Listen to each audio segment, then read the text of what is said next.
ancient name, too! Well, it's fairly complicated. Let me give you the condensed version. The Fatui again? We can't go anywhere without them causing trouble. But what if the Fatui finds out you've lost your power?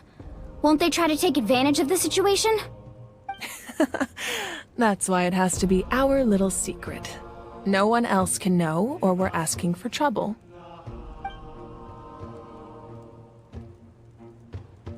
Look, I wish I could offer you some sort of consolation, but I won't lie to you. With multiple factions closing in, there's nothing comforting about the situation we're facing. Still, all you need to do is focus on your goal. You can leave the complicated matters to me. I can also step in on the Pyro Archon's behalf. There's a limit to what I can accomplish, but I'll help you however I can.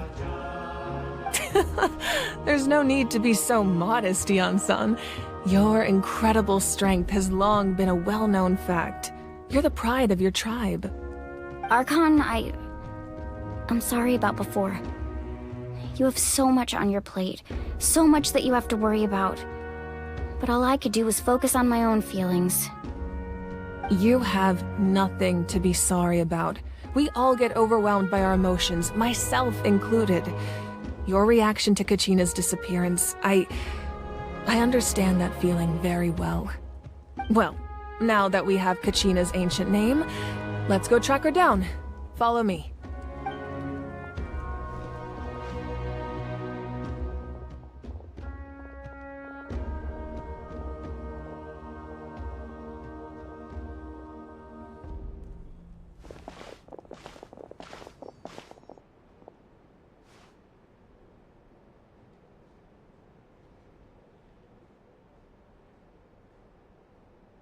What is this place? Hey, isn't that Atea's talisman?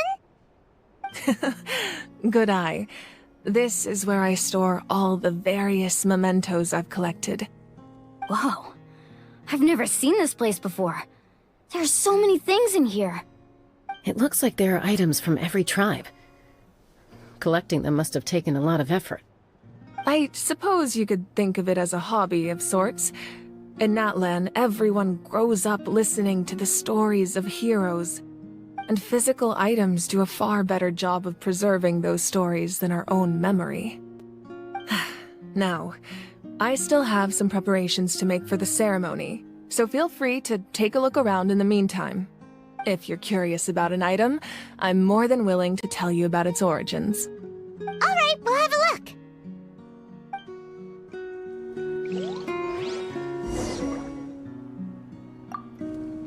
This flower looks like it's thriving. You must be good at taking care of plants, Archon.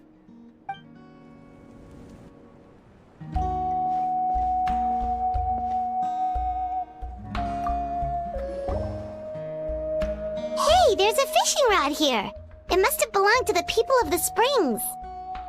That's right. It belongs to a legendary fisherman named Matavaru. I have his entire set of fishing equipment, actually. He and I met in a tavern.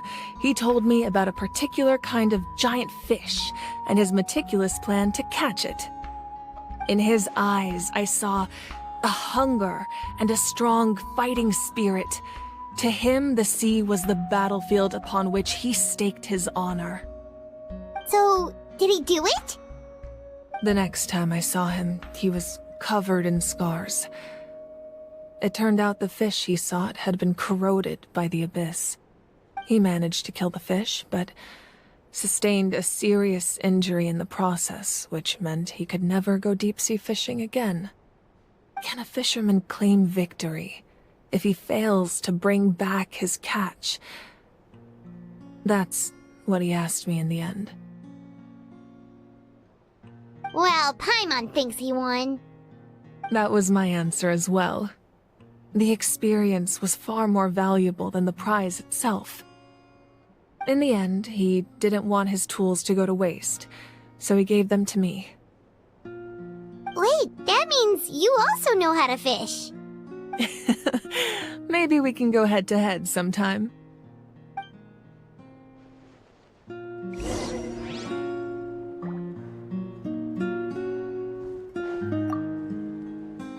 fishing basket looks familiar.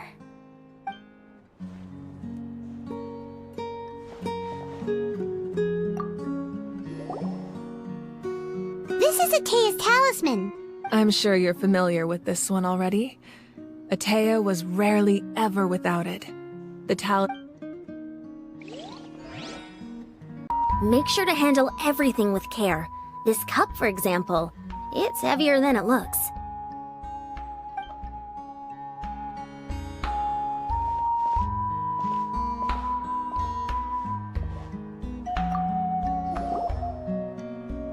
Whoa, that belt is bigger than Paimon's head! The Collective of Plenty are known for their bodybuilding competitions and contests of strength. This belt is a symbol of great honor within the tribe. The association with strength might also have been the reason the original belt was extremely heavy. It was difficult for even 2 people to lift. And even if a warrior had the strength to put it on, wearing it for any length of time would still leave them gasping for breath. Sounds like it. So the owner of the original belt, Kitera, commissioned a craftsman to make a copy identical in appearance but far lighter in weight. That is the belt you see before you. He would often wear this version when training in order to protect his waist. Or he made a lighter version so he could wear it all the time and show it off.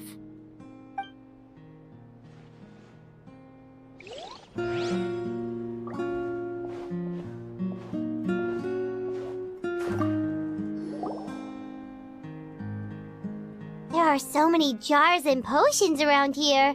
Do they have anything to do with alchemy? No, those belong to the Masters of the Nightwind. They're ceremonial tools used to amplify the ability to communicate with the Night Kingdom and the Wyab. Yamaya is an expert in this field, and she taught me a lot.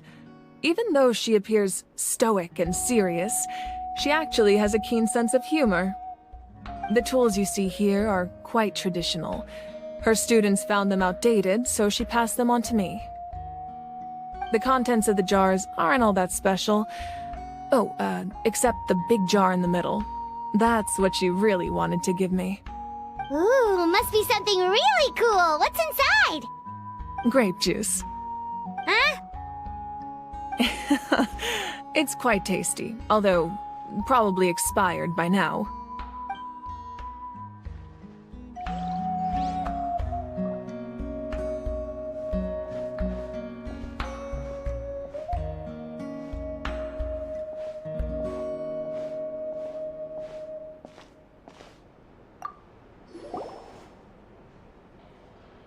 Whoa, this weapon is huge! Which tribe did it belong to? Ah, that weapon belonged to Tenoch, a hero from 500 years ago. Strictly speaking, he didn't belong to any single tribe. That's because even before the disaster with the Abyss broke out, he had already been exiled. Exiled?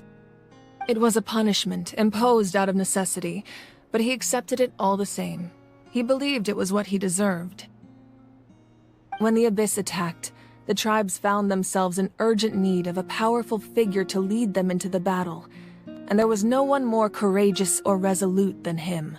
He united the 6 tribes and accomplished great feats throughout the war. Ultimately, he perished, and because he had already lost his ancient name, the Ode of Resurrection was unable to bring him back. And so, he was laid to rest, alongside the countless warriors and civilians who lost their lives, buried in the soil of his native land.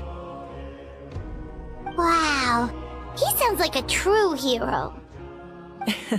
Indeed, even now his story is told throughout the land.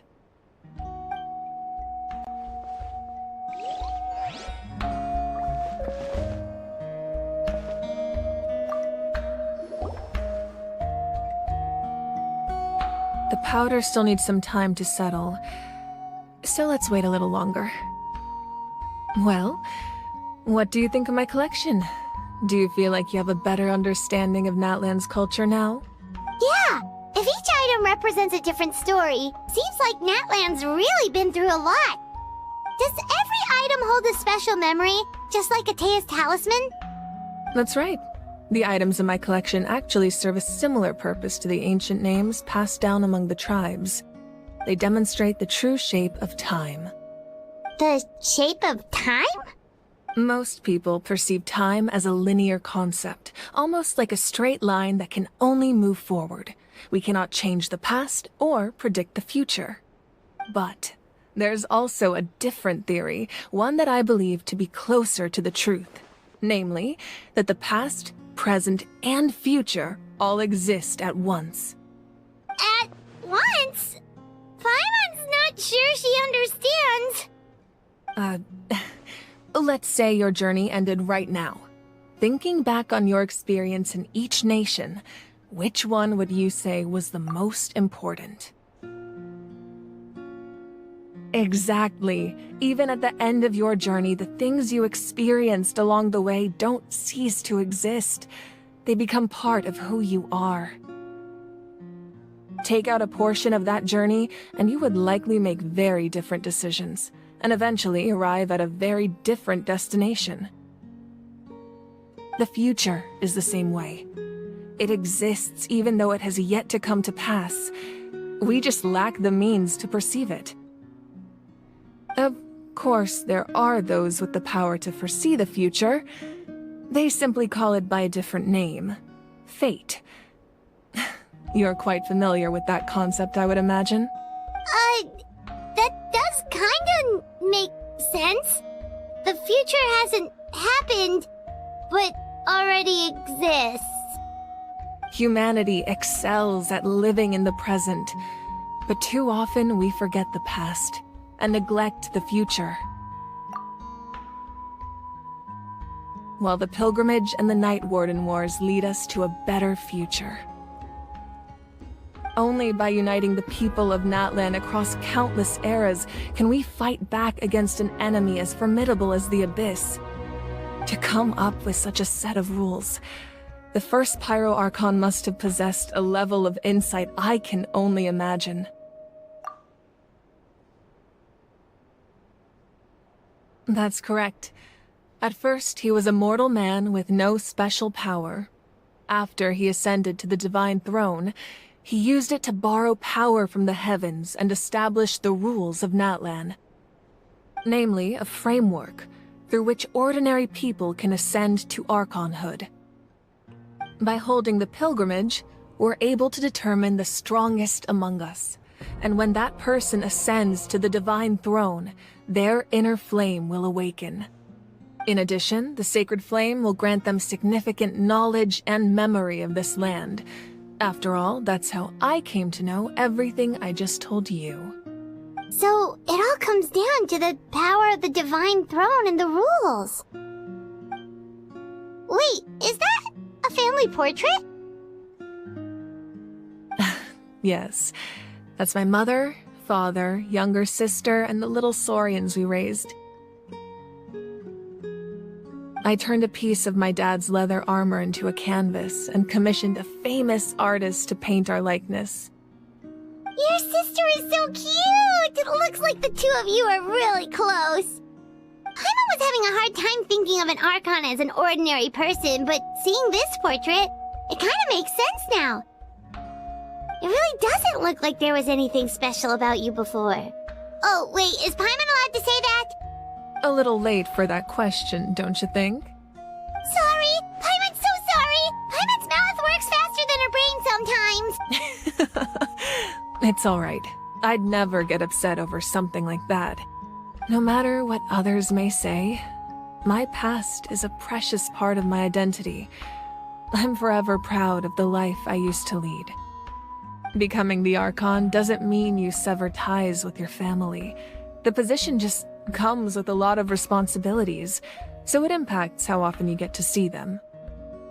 My father made the most delicious stew, so my sister would often bring me a large pot of his cooking, and he would sit on a blanket and eat it together. One time, we didn't close the door securely, and the saurians we were raising ran into the room and knocked over the entire pot.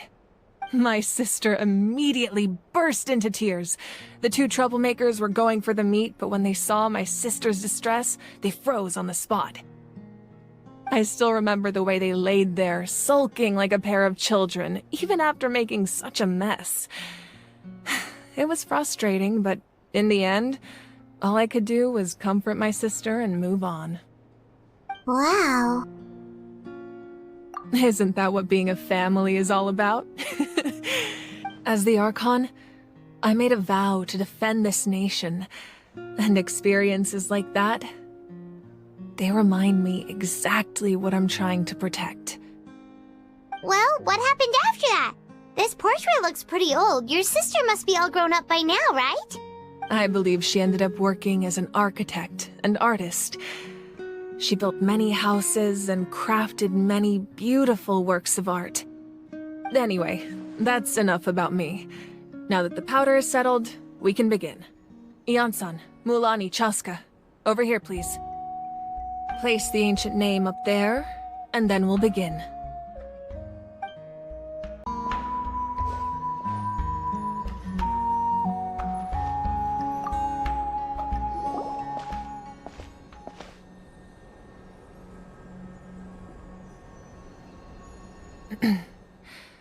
Surely as the echoes of life resound through heaven and earth, so too shall our stories remain eternal. Ancient name, take us to your fated bearer. Allow her to answer our call.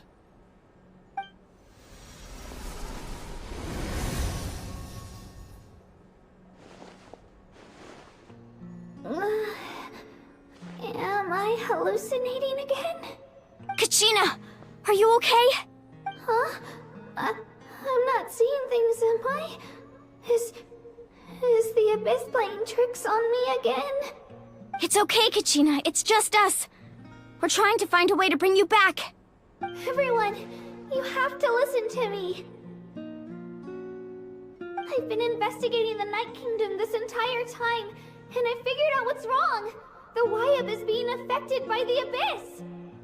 I was waiting for the Wyab to send me back, but then this really strong monster came in and it almost killed me. The Wyab saved me, even though its power is weakening, so I've been hiding from the monsters while trying to find a way to help. The Night Kingdom has become a huge mess, though. I keep hearing these awful sounds and seeing really horrible things. Don't listen to those sounds, Kachina. The Abyss is trying to strip you of your sanity. All you need to do is stay safe and wait for us. We'll be there shortly. It's okay. I feel so much better now that I've had the chance to talk to you guys. You don't need to worry about me. I've never been strong or special at all, really. So I don't blame anyone for forgetting about me or leaving me behind. Just knowing you care is more than enough. I'll find a way back. You don't have to put yourselves in danger to come rescue me. You're always like this, Kachina. Now's not the time to act tough. We're coming for you, and that's final. I don't know what lies the Abyss has been feeding you, but I'll tell you something right now. Nobody here sees you as a burden. You're a victor of the Night Warden Wars, a hero of Natlan. All you need to do is wait for us to rescue you, and you'll get all the applause and recognition you deserve.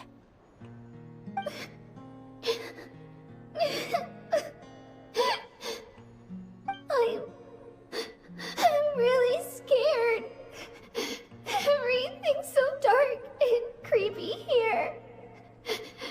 And I want to go home. Still, I don't want you to put yourselves in danger because of me. I don't want to hold anyone back ever again. All you need to do is place your trust in us, just like you always have. No one fights alone. We're not leaving you behind. Not ever. Yeah, we're so close. We can't call it quits now. Thank you. Be careful. Looks like we've lost contact. Now comes the most dangerous part. You have to traverse the Night Kingdom in your physical form. This entrance to the Night Kingdom was left behind after an abyssal invasion. Even a brief amount of time inside could expose you to corrosion. I know. I'm prepared for that possibility.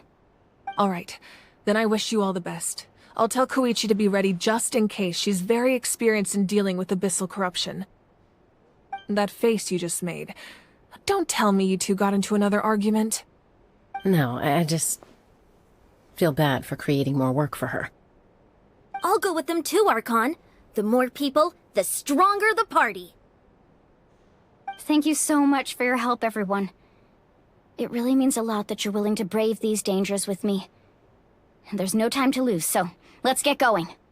Now that I've lost my power, I won't be able to provide much practical support, but I can still keep an eye on the situation from here.